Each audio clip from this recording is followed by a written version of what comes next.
The self-serving bias. The self-serving bias is the psychological tendency people have to gather information, process information, and even remember information in a way that advances their own self-interest. The self-serving bias influences every kind of decision we make, including moral ones. Because of the self-serving bias, even when we try our hardest to be fair and impartial, our judgments are inevitably, and often unconsciously, shaded by our own self-interest, often in ways that seem indefensible to those who see the situation objectively. When it comes to self-serving bias, there's been people on our swim team that have had discussions about like kind of their views on like science and the age of the earth, and there's different people that will look at the same information on that subject and they use that information to kind of be tailored towards their interests. Because with self-serving bias, we like to do away with the facts that aren't supporting what we think internally. The self-serving bias influences how we see and interpret the world around us. One study showed that when a film of a rough football game was shown to fans of the two universities involved, Princeton and Dartmouth, the fans processed this information differently. Dartmouth fans mostly concluded that the Princeton players started the rough play, and Princeton fans concluded exactly the opposite. Studies also show that basketball players who've had a good game tend to credit it to their own hard work and ability.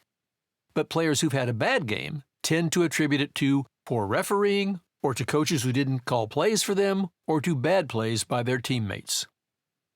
Sometimes I look back and I rewatch the dive and I'm like, oh my gosh, that score should have been better. Like, you'll do a dive, you'll watch it, you'll get your scores, and you'll be like, what in the world? You'll think that it's way better than it actually is. And so then you start to blame it on different miscellaneous things within your life that probably aren't really the reason that thing is going on. The self-serving bias can negatively impact our ethical decisions and actions. Research shows that people who cheated in a game or contest are much more likely to forget the rules they broke while remembering the rules that they followed. Their selective memory allows them to still think of themselves as good people, even though they've cheated. As David Solomon, a scholar of behavioral finance, explains, nobody is ever the villain in their own narrative. So if someone takes actions that threaten to paint them as a bad person, they are more likely to change their opinion of what's right and wrong rather than change their opinion of themselves.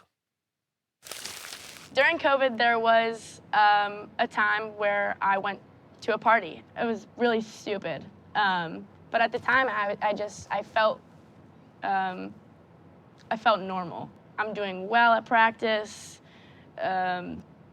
doing well in online school. Oh, maybe I can try this. It wasn't until I got caught where I was really like, this was really wrong. It's that self-serving idea that you see yourself as this image of something you're really not, and you should be humbled by that, hopefully eventually, but a lot of the times are not. No matter how well-intentioned we are, self-interest will inevitably cloud our ethical judgments. For example, a key player in the Houston Astros' illegal sign-stealing scheme said, "We felt in our hearts that we were being more efficient and smarter than any team out there. That's how we felt." Everyone else saw their cheating for what it was. You get so consumed with yourself and you think that you're higher than everyone else. And that's really when you start making unethical decisions and start making mistakes because you just keep justifying everything that you're doing. It's absolutely critical to guard against the self-serving bias. And it's important to remember that the more that is at stake for us, the more likely we are to be swayed by the self-serving bias. Also, the less certain the facts are, and the more subjective the decision is, the more likely it is that we'll be influenced by the self-serving bias. So, before we act, we'd be wise to view our decisions through the eyes of others. Sometimes we make decisions just for ourselves without thinking, and sometimes I think it's really beneficial to ask a teammate, ask a coach, ask a friend to kind of see what they think about the decision that you're weighing. If you can experience different cultures, different people, and different perspectives, then I think you can open your eyes to a little bit more than just what you think you're self-aware of. And if there is a slip up, somebody being there for you so that they can also guide you in the right direction too. So everybody gets better by making each other better, if that makes sense.